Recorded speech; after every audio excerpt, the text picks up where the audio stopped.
거룩한 주일에 진실한 마음과 믿음으로 하나님을 향한 예배의 자리에 나오신 모든 분들을 주님의 이름으로 축복합니다. 아멘. 그리고 오늘도 참된 예배자를 찾으시는 그 하나님의 눈에 발견되는 은혜가 우리 모두에게 있기를 소망합니다. 요즘 주중 예배 시간에 디모데 전서를 설교하고 있습니다. 아쉽게도 주일에만 교회에 나오는 분들이 적지 않아서요. 디모데전서 설교를 마쳐가면서 좀 아쉬움이 있어요. 그래서 한 부분이라도 함께 나누었으면 좋겠다 이런 생각이 들어서 디모데전서 끝부분을 오늘 본문으로 정했습니다. 평소에 비해서는 길지 않은 그런 설교가 될 겁니다. 집중하고 경청하셔서 하나님 말씀 잘 받으시기를 바랍니다. 오늘 본문 11절 말씀은 오직 너 하나님의 사람아 라는 부름으로 시작합니다. 누가 누구를 부른 거죠? 누가 누구를 부른 겁니까? 사도 바울이 디모데를 이렇게 부른 겁니다. 당시 디모데는 에베소 교회를 담임하는 목회자였어요. 사도는 앞서 1장 2절 말씀에서 디모데를 믿음 안에서 참 아들 된 디모데, 믿음 안에서 참 아들 된 디모데라고 불렀습니다. 디모데는 외조모 로이스 그리고 어머니 유니게로부터 복음을 전해 들었어요. 디모데후서 3장 15절에 보면 바울이 이렇게 말합니다. 또 어려서부터 성경을 알았나니. 이 디모데가 어려서부터 그 할머니와 또 어머니에게서 또 성경을 알아갔고 후에는 이제 바울에게서 또 말씀을 배웠다고 이제 이렇게 말씀하고 있는 거죠. 이런 디모데를 제2차 선교 여행 때 바울이 루스드라에서 불러냅니다. 그와 함께하며 복음을 위하여 수고하는 일꾼으로 성장하게 하죠. 빌립보서 2장 22절에 이런 말씀이 있어요. 디모데의 연단을 너희가 안 하니 디모데의 연단을 너희가 안 하니 자식이 아버지에게 함같이 나와 함께 복음을 위하여 수고하였노라. 역시 바울이 디모데에 대해서 말하고 있습니다. 여기서 주목할 만한 것이 있죠. 물론 나와 함께 복음을 위하여 수고했다. 이것도 중요하지만 또 중요한 말씀이 뭐냐면 자식이 아버지에게 함같이. 디모데가 바울에게 마치 자기 아버지를 대하듯이 그렇게 했다는 거죠. 바울은 참 아들 이렇게 디모데를 이야기하고 있잖아요. 디모데 역시 바울을 아버지처럼 그렇게 섬겼음을 우리가 엿볼 수가 있어요. 디모데후서 1장 2절에 보면 사랑하는 아들 디모데 이렇게 불러요. 사랑하는 아들 디모데. 그러니까 그 관계가 진짜 부자 관계를 넘어선 사랑의 관계를 우리가 확인할 수 있습니다. 자, 계속해서 디모데후서 1장 3절 말씀을 좀 보면 이런 말씀이 있어요. 내가 밤낮 간구하는 가운데 쉬지 않고 너를 생각한다. 밤낮 간구하는 가운데 기도하는 거잖아요. 그런데 기도할 때마다 쉬지 않고 너를 생각한다. 이런 표현이 있고요. 또 그 다음 절에는 내 눈물을 생각한다. 이런 표현도 있어요. 그 다음 절에는 내 속에 거짓이 없는 믿음이 있음을 생각한다. 이런 말씀도 있어요. 그러니까 기도할 때도 그렇고 항상 디모데를 생각하고 또 생각하는 거예요. 왜 그랬어요? 사랑하니까요. 사랑하면 어떻습니까? 늘 마음이 가 있죠. 늘 생각이 나지 않습니까? 무엇을 하고 있는지, 어떻게 지내고 있는지, 잘 감당하고 있는지, 잘 지내고 있는지 이렇게 늘 사랑하는 마음이 있으면 관심이 거기에 가 있는 거죠. 자, 이렇게 믿음 안에서 참아들 된 사랑하는 아들 디모데를 본문 11절에서는 하나님의 사람 이렇게 부르는 거예요. 오직 너 하나님의 사람아. 여러분 하나님의 사람 무슨 뜻입니까? 하나님의 사람이 도대체 어떤 사람을 하나님의 사람이라고 하나요? 몇 가지로 정리해보면 이런 거죠. 우선은 하나님께 속한 사람이에요. 하나님께 속한 사람. 그럼 다른 말로 하면 하나님의 소유가 된 사람이죠. 하나님의 소유가 된 사람. 하나님의 소유가 되면 어떻게 합니까? 하나님께서 불러내셔야 합니다. 이 신약에 있는 서신서 가운데 그런 단어들이 용어들이 많이 있어요. 불러내시는 그런 표현들이 있는데 하나님께서 불러내시는 거예요. 불러냈다는 것은 두 가지가 있습니다. 하나는 부르셨다는 거죠. 부르셨다는 건 소명에 관한 거예요. 소명 부르셨어요. 구원으로 부르시고 일꾼으로 부르셨어요. 그리고 그 다음에 어떻게 하십니까? 보내신다는 것은 바로 사명을 주셨다는 겁니다. 사명의 자유로 보내신다는 것입니다. 불러내심은 부르시고 보내시는 거예요. 여러분은 부름을 받으신 분들이고 또한 보내심을 받으신 분들임을 믿으시기를 바랍니다. 예배 자리에 계신 것, 사역의 자리에 계신 것, 사명의 자리를 지키시는 것, 그것은 바로 하나님께서 우리를 불러내셨기 때문입니다. 그분의 자녀로 삼으셨습니다. 그분의 소유가 되게 하셨어요. 그래서 하나님께 속한 사람이 되었는데 그것이 바로 하나님의 사람이다 라는 거죠. 자, 또 생각할 것은요, 이 하나님의 사람은 하나님의 영광을 위해 사는 사람입니다. 하나님을 위해 사는 사람. 제가 영광을 위해 말씀드렸지만 그 영광만 아니라 그분의 기쁨을 위해서, 그리고 그분의 나라를 위해서 살아가는 사람이 바로 하나님 위해 사는 사람이고 곧 하나님의 사람이다. 이렇게 말씀을 드릴 수 있어요.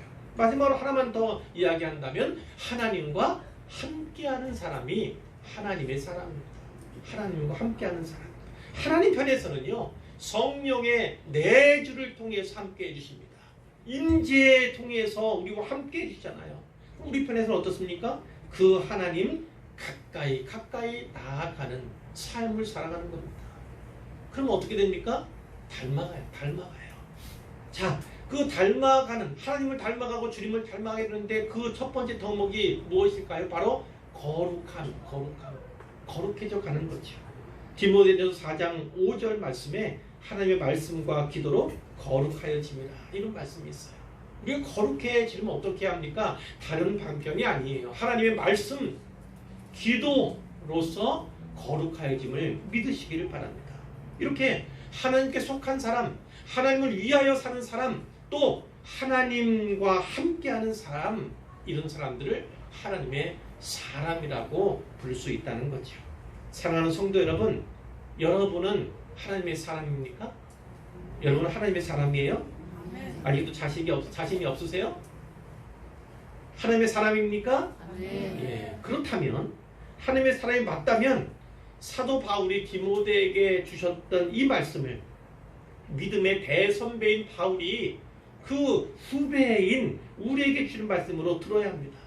그리고 하나님께서 나에게 주시는 말씀으로 아멘으로 받으시기를 바랍니다.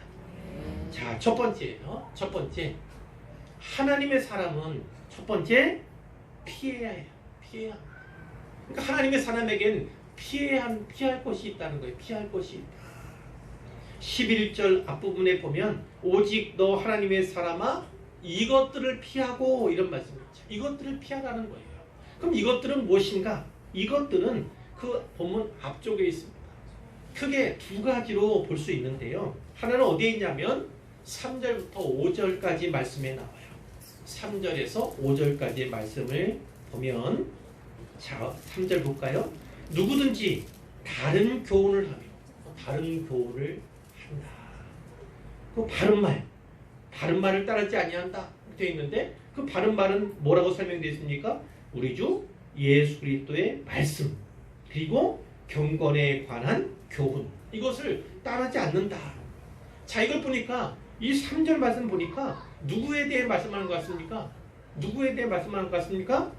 바로 거짓 교사들에 대한 말씀이에요. 거짓 교사들. 이 거짓 교사들은 어떤 사람들이라고요? 다른 교훈을 하는 사람이에요. 다른 교훈을 내는 사람들이에요. 그리고 예수 그리스도의 말씀을 따르지 않는 사람들입니다. 경건에 관한 교훈을 따르지 않는 사람들이 바로 이 거짓 교사들입니다. 이 거짓 교사들이 이 에베소 교회만 아니라 이 바울이 개척한, 그리고 바울이 선교 여행 가운데서 만났던 그런 많은 교회들의 공통적인 현상이고 문제였거든요. 이렇게 거짓 교사들 혹은 거짓 교사들의 행위는 어떤 모습인가가 4절 이하에 나와요. 무엇이 먼저 발견됩니까? 교만. 그 다음에 또 뭐가 있습니까?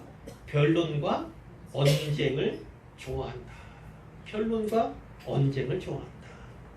자, 투기와 분쟁과 비방과 악한 생각이 난다. 그들에게서 마음은 부패하고 진리는 잃어버린다. 맨 마지막에 경건을 이익의 방도로 생각한다. 경건을 이익의 방도로 생각한다. 얼마 전에 우편물이 하나가 배달이 됐더라고요. 그래 보니까 아, 이단 놈들이 보낸 거구나 이런 생각이에요. 제가 며칠 동안 보관해 놨어요. 저거를 어떻게 할까. 그리고 어제 청소하면서 결국은 팍팍 찢어가지고 폐기 처리했거든요. 딱 앞에 보니까 어떤 놈이지? 딱 보니까 뭐라고 되어 있냐면 양계동에 있는 초막절 이단이에요. 그리고 첫 번째 탁 넘겨보는 순간 보니까 거기에 재림 예수 그리고 지사진 올려놨어요. 흑백으로 된 지사진 올려놨어요.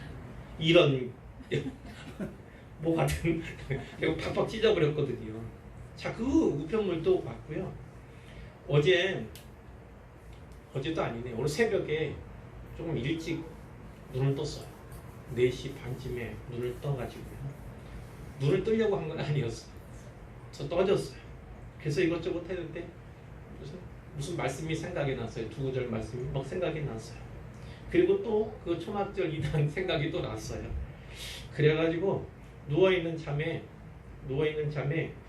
이게 뭐가 왔나? 딱 열어봤는데 뭐가 왔냐면 박모식이라고 하는 사람이 뭐 그 사람이 보낸 건 아니고 그 사람 뭐 비서나 뭐 책 판매하는 사람이 보냈겠죠. 하도 많이 광고가 되는 이거 보신 적 있으시지 뭐예요? 박모모 어떤 뭐 성경 번역 원어 성경 번역해 광고 많이 보셨는지 모르겠어요. 저한테만 그게 오는지는 알 수 없는데요. 계속해서 매일매일 광고가 오거든요. 처음에는 이게 뭔가 뭐지 열심히 원어 성경을 연구한 사람인가 보다 이렇게 생각했는데 점점 이게 광고가 오면서 이상해요. 어젯밤에 딱 새벽에 딱 열어본 거는 이런 게 있더라고요. 뭐가 있냐면 히브리서 그 사람이 이제 번역해서 엮은 책인데 히브리서 그러면서 부제가 뭐냐면 구원 상실의 교리. 이렇게 구원 상실의 교리. 여러분 구원이 상실될 수 있습니까? 한 번 받은 구원이 상실될 수 있습니까? 아니요, 그렇지 않아요. 그것은 결국은 선역은 내주하시면 성령님이 떠나실 수 있는가를 질문한 것과 같은 거예요. 그게 가능합니까? 아니요. 우리가 받는 신앙, 우리가 받는 믿음은 절대 그렇지 않다는 것입니다. 근데 그 사람이 히브리서를 그렇게 번역을 해놓고 자기 그 신학을 그 자기가 주장하는 교리를 책 소제목으로 그 표제로다가 정해놨던 거죠. 그래서 이 사람이 도대체 누굴까 궁금증이 갑자기 생겼어요. 그래서 인터넷에서 검색해봤어요. 그랬더니 목사네? 목사예요. 그럼 어디 목사지? 또 교회 보니까 우리가 뭐 첫 번째 이 신약 성경에 뭐가 처음이 나오죠? 4가지 복음서가 나오죠. 예, 그것을 사복음서라고 하는 그런 교회 이름이더라고요. 거기에 검색이 되더라고요. 이 교회는 무슨 교회인가 또 관심이 가서 살펴봤어요. 그랬더니 교회에 대한 설명이 아니라 분쟁 중인 거, 법적인 논쟁 중인 내용들이 나오더라고요. 그래서 이게 뭔가 또 보게 된 거예요, 그거를. 그래서 저는 약간 심중으로 의심이 있었거든요. 자기가 번역한 것만 그것도 역시나 헬라어 히브리어를 번역했어도 사람이 번역한 거지, 자기가 번역한 거잖아요. 그러니까 오류가 있을 수 있는데 자기가 번역한 것은 오류가 없는 것처럼 다른 성경 번역들이 잘못된 것처럼 이렇게 너무 광고를 하는 거예요. 광고에 그것을 이용하고 있더라고요. 그래서 이상하게 의문 품었는데 그 내용 보고 하니까 법적으로 분쟁이 많이 있구나. 교회에 다툼이 있고 떠난 교인들이 교회와 법적인 분쟁 가운데 있구나 하는 것을 명확하게 알게 되었어요. 그래서 또 그것에 또 살펴봤죠. 그러다가 또 현대 종교 아시죠? 옛날에 탕명환 소장님이 했던 그 현대 종교 이단 사입이 분별하는 그런 매체이고 또 기관인데 또 거기를 또 들어가 봤네요. 오늘날 유튜브 통해서 설교를 들으시는 분들이 많이 계신데요. 물론 저희도 유튜브 설교 올리고는 있지만요. 유튜브 설교 진짜 주의하시길 바랍니다. 유튜브에 등장하는, 그리고 어떤 사람은 능력이 있다고 소문난, 설교 잘한다고 소문난 그런 분들이 이단성에 농후한 사람들이 너무나 많이 있어요. 그러니까 분별을 잘 하셔야 되고요. 분별하지 않으면 피할 수가 없고, 피하지 않으면 세례를 당할 수밖에 없고, 영혼이 속임을 당합니다.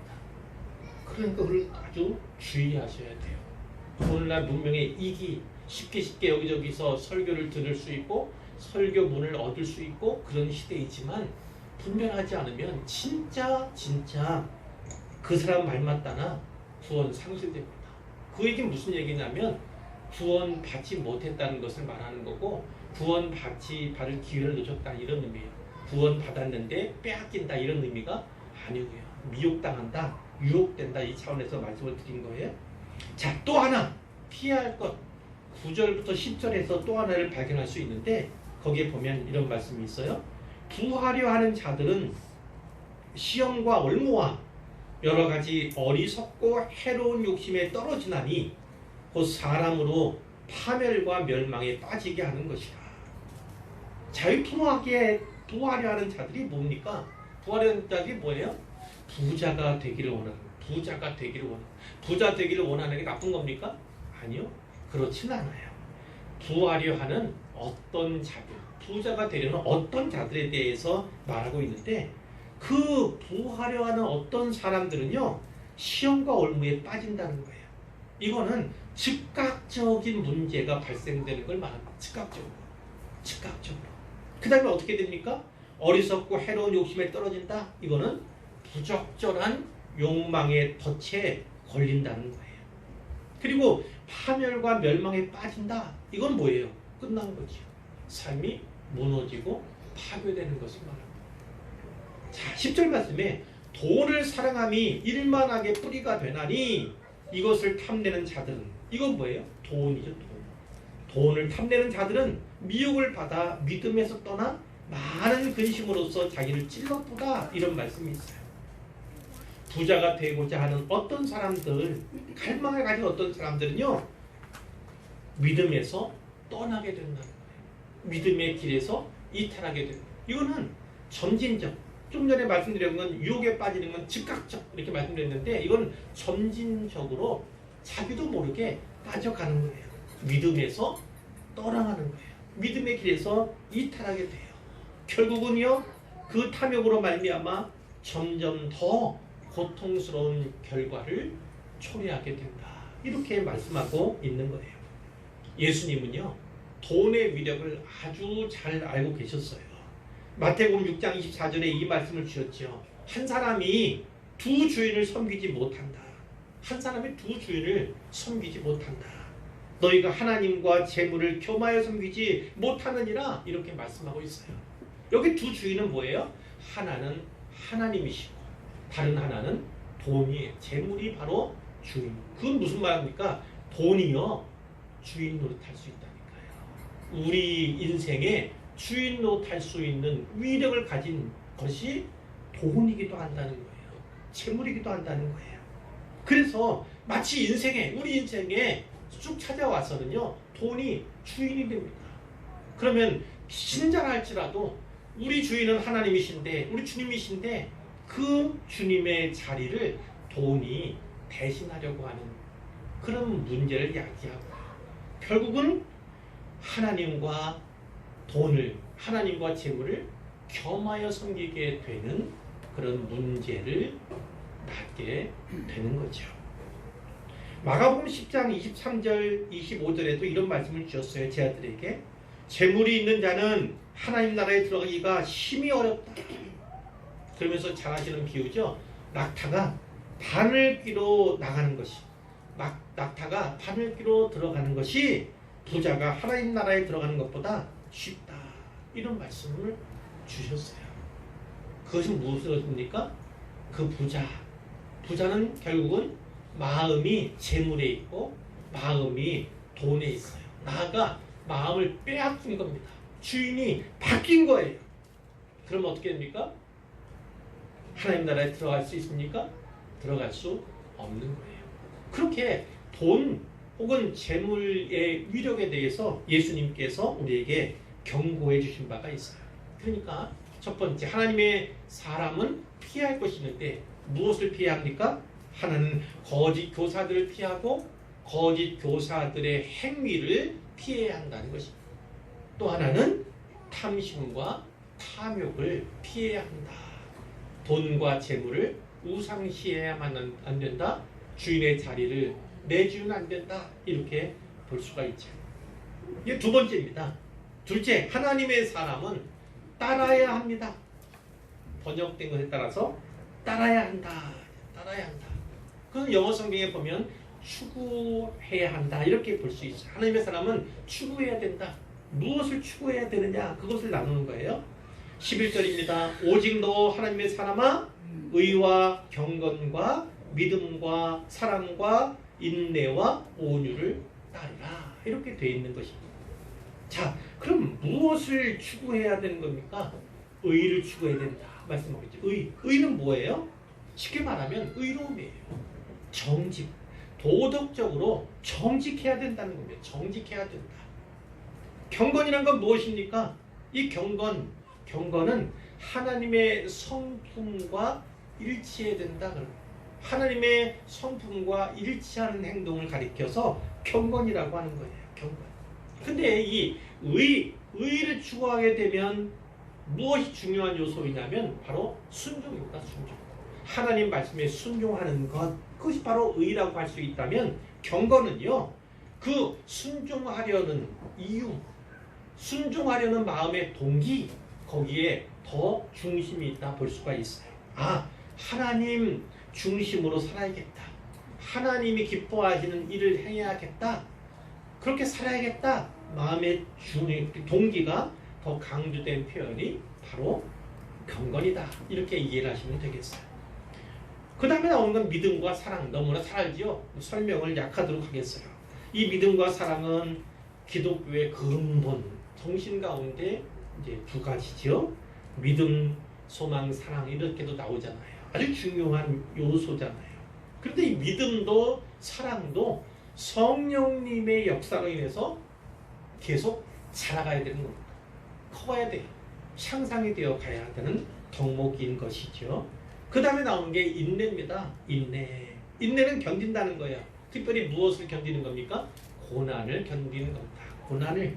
근데 고난을 잘 견디는 것은 무엇이 필요하냐면 내가 기꺼이 이 고난을 감당하겠다는 자세, 마음이 있어야지만 참된 인내를 이루어갈 수 있는 거예요. 디모데 후서에는요, 고난에 대한 말씀이 많이 있습니다. 바울 자신이 그가 받은 고난에 대해서 이렇게 이야기하고 있어요. 1장 12절에 보니까 내가 또 이 고난을 받되 부끄러워하지 아니함은, 고난을 받는데 다른 사람들은 부끄럽게 여길지 몰라도 나는 전혀 부끄러워하지 않는다. 그 이유에 대해 얘기합니다.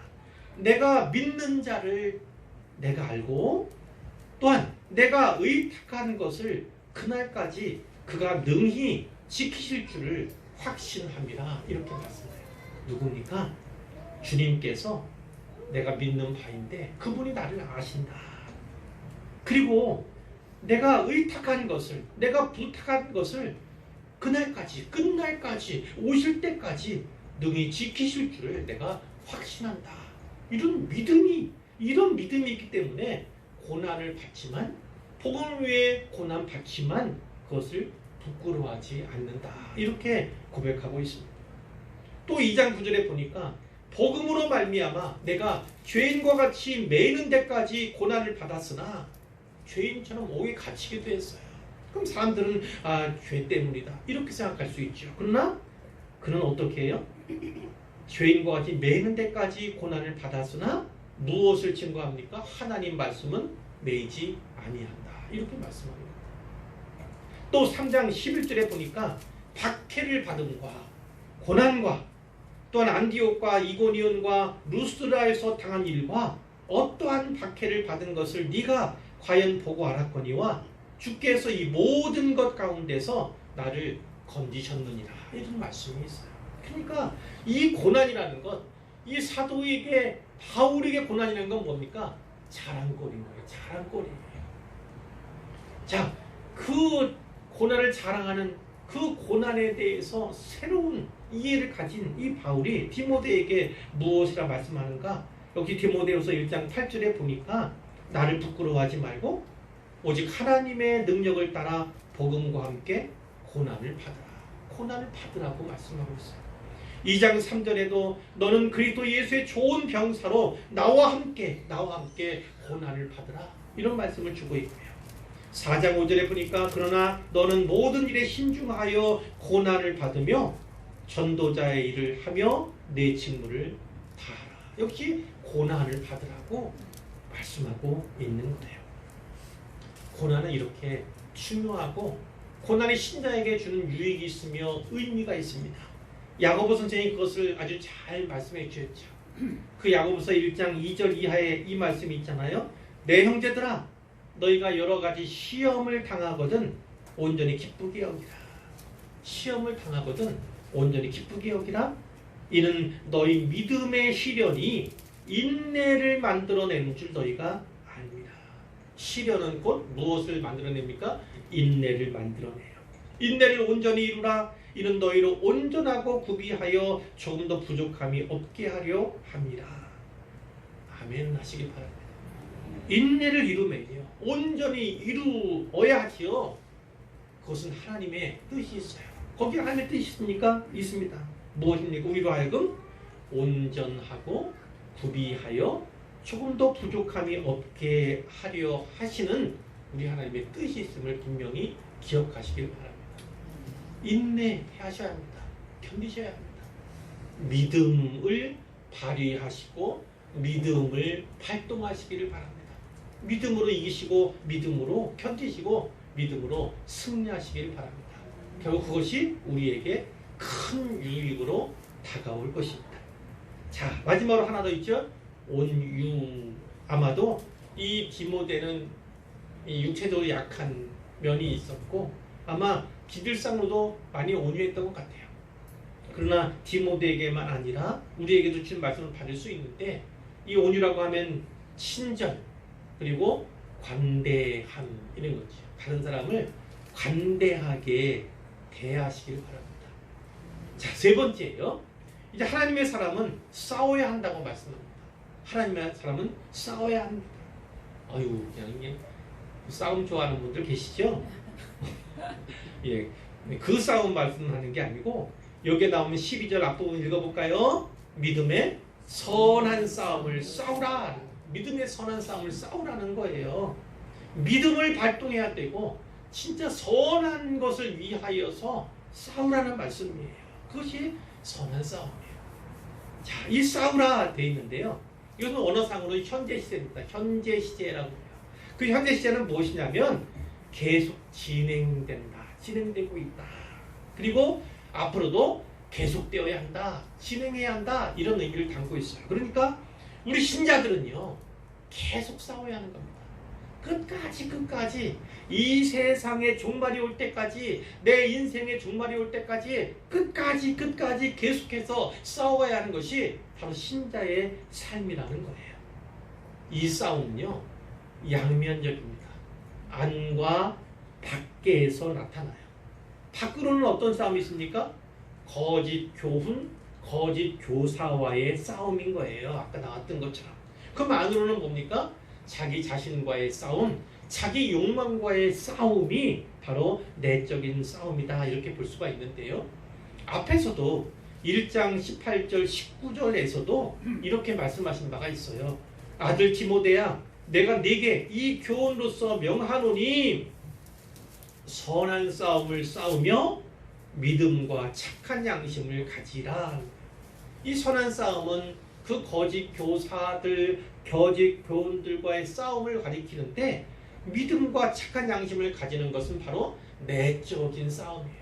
자기 자신과의 싸움, 자기 욕망과의 싸움, 자기 욕심과의 싸움, 그것을 말씀하고 있는 것입니다. 믿음을 지키는 것, 착한 양심을 지키는 것, 그것이 너무나 귀하고 중요한 것임을 말씀하고 있는 거예요. 이 싸움은 끝나지 않습니다. 주님 다시 오기 전까지, 내 인생의 종말이 있기 전까지는요, 끝나지 않는 계속적인 싸움인 거예요. 그러나 우리는 분명히 승리할 것입니다. 하나님의 능력과 그분의 말씀이 진리임을 믿는 한, 끝까지 붙잡는 한 이기는 싸움이 바로 이 싸움임을 꼭 기억하시길 바랍니다. 자, 이제 넷째입니다. 네 번째로 하나님의 사람은 취해야 합니다. 취해야 합니다. 이 취해야 합니다는 건 뭐냐면 붙잡아야 한다 이 말씀이에요. 12절 뒷부분에 보니까 영생을 취하라, 영생을 붙잡아라 이겁니다. 이를 위하여 내가 부르심을 받았고 많은 증인 앞에서 선한 증언을 하였도다 이렇게 말씀하고 있잖아요. 이 영생을 취하는 것, 자 이거 본문 보니까 묵상하는 가운데 빌립보서 3장 10절 이하의 말씀이 기억이 났어요. 제가 읽어드릴게요. 내가, 역시 바울이 하는 말씀이에요. 내가 그리스도와 그 부활의 권능과 그 고난의 참여함을 알고자 하여 그의 죽으심을 본받아. 바울은 그리스도의 죽으심을 본받은 사람이에요. 어떻게 해서든지 죽은 자 가운데서 부활에 이르려 하노니, 어떻게 해서든지 예수님의 뒤를 따라 그분의 모본을 따라서요 죽은 자 가운데서 부활에 이르려 한다 그렇게 얘기를 하죠. 내가 이미 얻었다 함도 아니요 온전히 이루었다 함도 아니라 오직 내가 그리스도 예수께 잡힌바된 그것을 잡으려고 달려간다. 그것을 잡으려고 달려간다. 그것을 잡으려고 달려간다. 형제들아, 나는 아직 내가 잡은 줄로 여기지 아니하고 오직 한 일은 뭐냐면 원띵이에요. 오직 한 가지. 즉 뒤에 있는 것은 잊어버리고 지난 것은 잊어버리고 앞에 있는 것, 앞에 보여질 다가올 그것을 잡으려고, 그러면서 어떻게 합니까? 푯대를 향하여 그리스도 예수 안에서 하나님이 위에서 부르신 부름의 상을 위하여 달려가노라 이렇게 말씀하고 있어요. 여러분 여기에 있잖아요. 그것을 잡으려고 무엇을 잡으려고 합니까? 바로 부름의 상을 위하여 그겁니다. 푯대를 향하여 라는 표현도 있는 거예요. 그것이 바로 오직 한 일, 원띵 이렇게 이야기를 하고 있는 거예요. 바울은요 계속해서 붙잡으려고 가는 겁니다. 무엇을 붙잡으러 가는 겁니까? 바로 부름의 상을. 부름의 상이 무엇입니까? 하나님께서 나를 부르신, 나를 불러내신, 나에게 소명 그리고 사명을 주신 그 하나님의 뜻과 계획과 목적을 인생을 통해서 우리의 사역을 통해서 이루어 드릴 때 상이 약속되어 있는 거예요. 그 부름, 하나님께서 우리 한 사람 한 사람이 향한 목적, 뜻이지 않습니까? 계획이 있지 않습니까? 그것을 이루어 드릴 때 상 받을 수 있는 거예요. 그것이 바로 부름의 상인 거예요. 그 부름의 상을 준비하고 계시는 거예요. 그러니까 그것을 붙잡으려고 계속 가는 거죠. 그것은 언제 이루어집니까? 바로 내세에서 하나님 앞에서 이루어질 거예요. 그것이 바로 영생을 취하는 것이고 영생을 붙잡는 길임을 믿으시기를 바랍니다.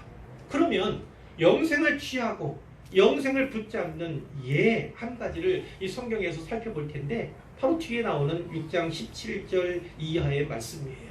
특히 부자에게 주는 권면 가운데 그 말씀을 발견할 수 있죠.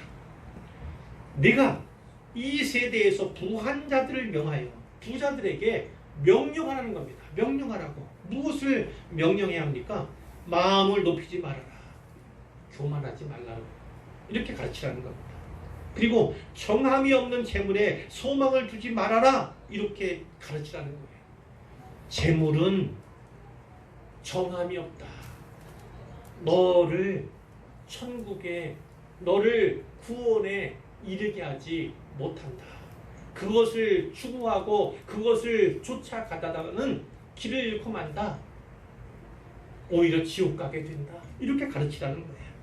청함이 없는 재물에 소망 두지 말고 누구에게 소망을 둡니까? 오직 하나님께만 소망을 두라. 이렇게 가르치고 지도하고 권면하라는 거예요. 자, 18절 말씀 볼까요? 그러면 또 어떻게 해야 합니까? 선을 행하도록 선한 사업을 많이 하도록 나누어 주기를 좋아하도록 너그러운 자가 되도록 이렇게 부자들에게 권면하라는 거예요. 자, 19절 말씀에 보면 거기에 그것이 바로 영생을 취하는 길임을 알게 해주는 대목이 여기 있죠. 이것이 그렇게 하는 것이 장래에 자기를 위하여 좋은 터를 닦아 참된 생명을 취하는 것이니라 이렇게 말씀하고 있잖아요. 그 참된 생명이 뭡니까? 영원한 생명, 하나님 앞에서의 삶, 그 영생이잖아요. 그 영생이야말로 참된 생명을 취하게 되는 거예요. 참된 생명을 취하고 참된 생명을 추구하는 것, 참된 생명을 붙잡는 것, 그것은 뭐라고요? 바로 이렇게 하는 거다. 마음을 높이지 말고 교만하지 말고 재물의 소망을 거두고 오직 하나님께 소망을 두고 선을 행하고 선한 사업을 많이 하고 나누어 주기를 좋아하고 너그러운 자가 되어야 한다. 그것이 바로 참된 생명을 영생을 취하는 것이다. 붙잡는 것이다. 이렇게 말씀하고 있는 것입니다. 세상은요, 돈 없으면 큰일 난다. 돈 없으면 저거는 실패자다. 이렇게 얘기하고 겁박합니다. 그러나 주님은 그렇게 말씀하지 않아요. 그 돈이, 그 재물이 너희의 생명을 보장해 주지 못한다. 이렇게 말씀해 주신다고요. 경고하신다고요. 그러면 세상의 그 가르침에 귀를 기울여야 합니까? 주님의 말씀에 귀를 기울여야 합니까? 이 땅에서의 삶이 진짜 끝이라면, 더 이상 내세가 없고 여기서 멈춘다면, 그러면 세상에 귀를 기울이는 것이 나을 수 있어요. 그러나 이 세상의 삶이 끝이 아닙니다. 여기서 끝나도 내세가 있어요. 다음 세상이 있습니다. 그렇기 때문에 영원한 세상을 주관하시는, 영원한 시간을 주관하시는 그 주님의 말씀을 더 깊이 새기고 그 주님의 말씀을 따르는 것이, 귀를 기울이는 것이 중요하죠. 그런 주님이 마지막 날에, 심판의 날에 무엇을 가지고 우리에게 물으시겠습니까? 너는 얼마나 많이 쌓았니? 너는 얼마나 많이 가져왔니? 이렇게 물으시겠습니까? 성경도 누누이 말씀하잖아요. 빈손으로 왔으니까 빈손으로 가는 겁니다. 적신으로 왔으니 적신으로 가는 것입니다. 그것이 인생이라고 가르치지 않습니까? 그러니까 주님이 너 얼마나 쌓았니? 얼마나 가져왔니? 이거 물으시지 않는다고요. 무엇을 물으십니까? 어떻게 사용했니? 이것을 물어요. 너에게 맡긴 그 재물, 그 돈 어떻게 사용하고 왔니? 이것을 물으신다는 거예요. 그러니까 이 물질에 대해서, 돈에 대해서, 재물에 대해서 분명한 가치관을 가지시기를 바랍니다. 이제 13절 이하의 말씀을 볼 텐데요. 13절 말씀. 만물을 살게 하신 하나님 앞과, 하나님을 뭐라고 표현해요? 만물을 살게 하신, 즉 세상의 모든 생명, 영원한 생명을 주시는 하나님이죠. 그 하나님, 그 앞과 또 뒤에 그리스도 예수 앞에서인데, 그리스도 예수 앞에서 어떻게 표현하고 있어요? 본디오 빌라도를 향하여 선한 증언을 하신. 본디오 빌라도 뭐 했어요? 생사를 가릴 수 있는 권력을 가진 자가 그 아닙니까? 그 앞에서도 선한 증언을 하셨다는 거예요. 그 앞에서 내가 명한다. 예수님 이렇게 표현하는 무슨 의미입니까?